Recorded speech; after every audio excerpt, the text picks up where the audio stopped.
kabarnya? Semoga selalu sehat ya.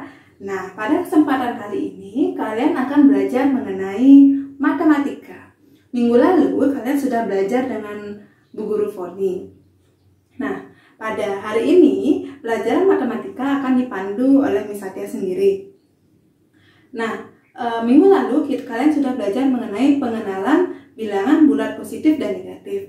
Hari ini kalian akan belajar mengenai operasi hitung, penjumlahan dan pengurangan bilangan bulat.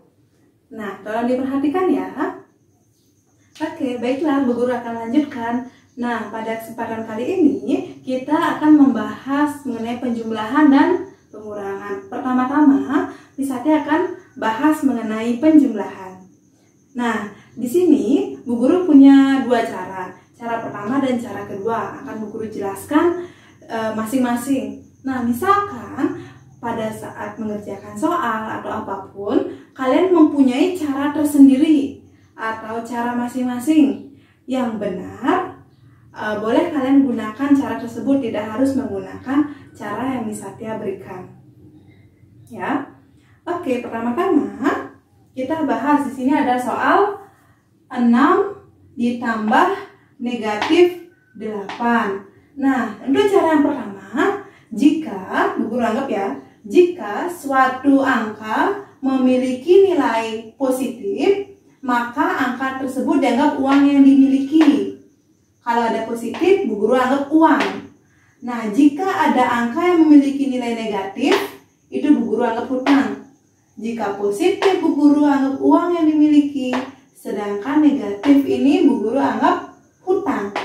Dah? Oke, kita lanjut ke soal. Soal yang pertama, positif 6 atau 6 ditambah dengan negatif 8. Bagaimana cara kita menjawab? Pertama-tama kita lihat nilai dari angka 6 ini apa? Positif. Oke, benar. Yang kedua, angka 8 ini memiliki nilai apa? Negatif. Benar. Angka 6 memiliki nilai positif dan angka 8 memiliki nilai negatif. Kenapa negatif? Karena di sini kita lihat tandanya ini dia negatif. Oke, sudah paham? Nah, kemudian kalau positif kita anggap uang dan negatif kita anggap hutang. Nah, positif 6, punya uang 6. Punya uang 6. Dibayarkan atau untuk membayarkan hutang sebanyak 8. Kita punya uang 6. Punya hutang sebanyak 8. Nah, setelah dibayarkan, apanya yang sisa? Uangnya atau hutangnya? Ya, benar. Hutangnya sisa. Kalau yang sisa adalah hutang, maka diberi tanda negatif. Berapakah sisa hutangnya? Lagi 2. Bagaimana? Sudah paham? Nah, Bu Guru ulang ya. Jika suatu angka memiliki nilai positif, maka di sini Bu Guru anggap uang yang dimiliki.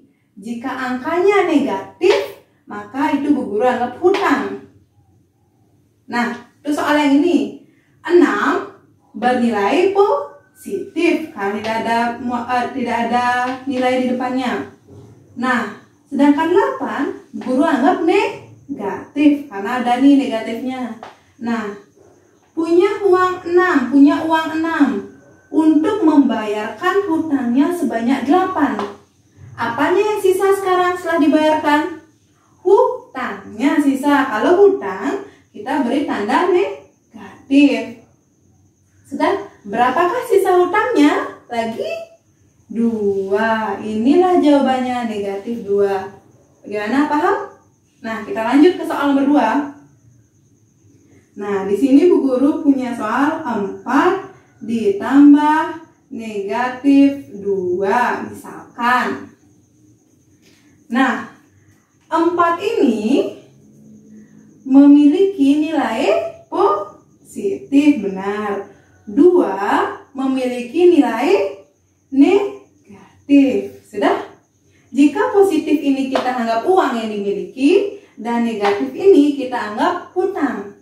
Nah, uang 4 untuk membayarkan hutangnya 2. Apanya yang sisa? Uangnya atau hutangnya?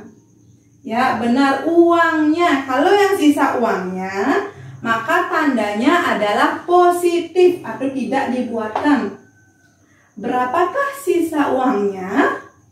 Sebanyak berapa sisa uangnya? Lagi 2. Inilah jawabannya. Kalau sisanya hutang, kita beri tanda negatif. Kalau sisanya uangnya, kita beri tanda positif atau tidak usah dibuatkan. Bagaimana? Sudah paham? Oke, Bu Guru lanjut ke soal berikutnya. Nah, misalkan di sini Bu Guru ada soal negatif 4 ditambah negatif 2. Berapa jawabannya? Kita lihat. 4 di sini memiliki nilai apa? Negatif. Kenapa negatif? Di sini ada tandanya negatif. Oke, yang kedua.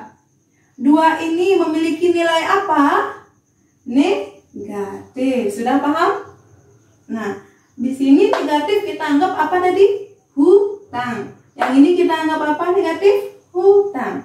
Nah, sini. Negatif 4. Punya utang 4. Nambah lagi utang sebanyak 2. Apanya yang nambah? Hutangnya. Kalau hutang diberi tanda negatif. Paham? Berapakah sekarang jumlah hutangnya? Ada sebanyak 6. Jadi negatif 4 ditambah negatif 2 sama dengan negatif 6. Atau punya utang 4, nambah lagi utang sebanyak 2. Berapakah utangnya sekarang? Negatif 6 atau sebanyak 6. Bagaimana? Sudah paham? Oke, kalau belum paham, silakan tanyakan ke wali kelas kalian masing-masing ya. Nah, sekarang kita lanjut ke cara yang kedua. Nah, tadi cara pertama menggunakan cara uang dan hutang. Nah, untuk cara yang kedua, kalian menggunakan garis bilangan. Ya. Oke, Bu Guru langsung saja ke soal. Soal yang Bu Guru gunakan sama dengan contoh yang pertama, 6 ditambah negatif 8. Berapa? Kita menggunakan garis bilangan. Kita buat dulu garisnya. Guru mulai dari negatif 8, negatif 7, negatif 6, negatif 5, negatif 4, negatif 3, negatif 2, negatif 1, 0. Harus selalu ingat buat 0. 0, 1, 2, 3, 4, 5, dan 6. Nah, dalam membuat garis bilangan ini, kalian bisa menggunakan penggaris agar lebih rapi. Nah, untuk menentukan batas-batasnya, mau angka berapa sampai angka berapa, itu kalian bebas. Ya, bebas. Asalkan nanti dalam membuat garis ini cukup. Nanti kalian bakal mengerti kok.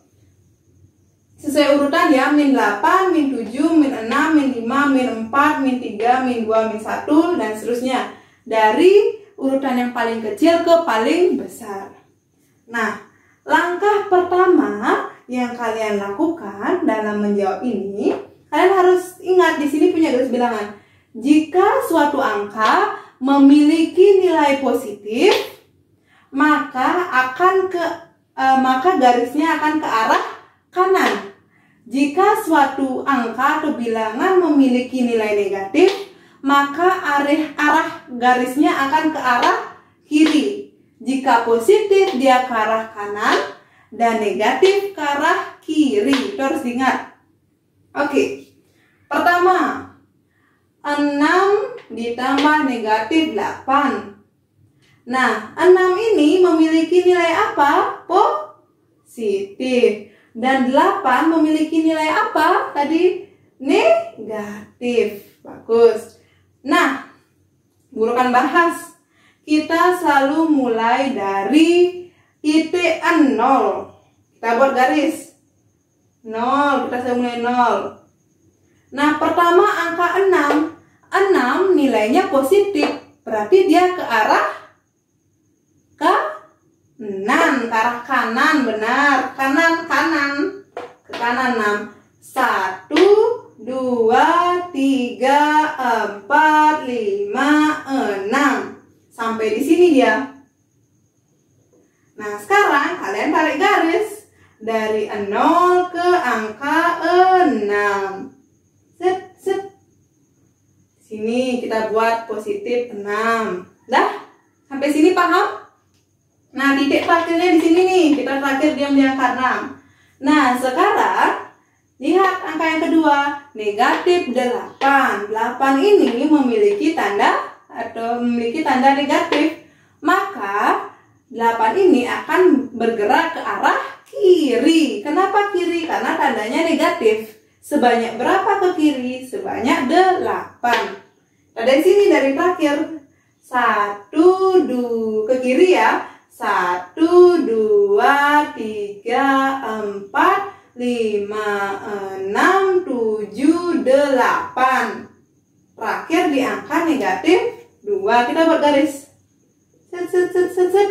Nah, setelah buat garis, kita buat titik-titiknya. Dorong sampai negatif ini. Sampai sini paham? Nah, ini adalah tanda negatif 8. Nah, bagaimana untuk mengetahui berapa jawabannya? Jawabannya kita tahu dari jarak titik 0 ke titik terakhir. Titik 0 ke titik terakhir. Inilah jawabannya. Titik 0 kan ini 0 ke terakhir. Nah, ini jawabannya. Berapa jawabannya yang terakhir? Negatif 2. Berarti jawabannya ini adalah negatif 2. Seperti ini. Bagaimana? Paham? Nah, sekarang guru pakai contoh yang kedua. Kedua ya. Bu Guru gunakan 4 ditambah negatif 2. Sama dengan berapa? Nah, di sini Bu Guru akan buat garis bilangan seperti biasa. Buat garis bilangan. Kemudian di sini terserah Bu Guru mulai dari angka -4, -3, -2, -1, 0, 1, 2, 3, 4. Dah. Nah, sekarang kita lihat 4 ini memiliki tanda apa? Memiliki nilai apa? Positif. Kemudian 2 memiliki tanda apa? Negatif. Oke. Kita mulai berangkat dari titik 0 dulu. 4 karena memiliki tanda positif, maka ke arah kanan sebanyak 4. 1, 2, 3, 4. Sampai sini kita buat titiknya. Sudah? Kemudian kita buat garis. Nah, dari 0 ke 4 ini adalah 4 atau plus 4. Nah, kemudian ada negatif 2. 2 ini memiliki tanda negatif atau dia ke arah kiri. Ke arah kiri sebanyak 2. Hitung. Dari sini terakhir ya, dari yang keempat ya. 1, 2. Mundur 2 ke kiri. Buat garis. Sudah? Nah, kita buat garis deh. Dari titik ini ke titik 2, mundur 2. Ini negatif 2. Sampai sini paham? Nah, berapakah jawabannya? Jawabannya adalah jarak titik 0 ke titik terakhir. Titik terakhirnya kan di sini. Nah, titik terakhirnya kan di sini dia berdiri. Dari titik 0 ke titik terakhir. Ini jaraknya ini. Berapakah jarak dari titik 0 ke terakhir? Kita lihat. 0, 1, 2. Berapa jawabannya? 2. Tandanya positif atau negatif? Positif. Berarti di sini adalah positif 2. Ini jawabannya. Nah, itu tadi adalah mengenai penjumlahan bilangan bulat. Bagaimana, sudah paham? Nah, untuk latihan lebih dalam atau lebih lanjut, bisa kalian cari soal-soalnya di buku matematika. Nah, Bu Guru tekankan sekali lagi, jika kalian memiliki cara yang berbeda dengan cara yang Bu Guru berikan, itu boleh digunakan, asalkan jawaban yang kalian dapatkan itu benar. Ya. Oke, sekian untuk penjumlahan. Setelah ini kita lanjutkan dengan pengurangan.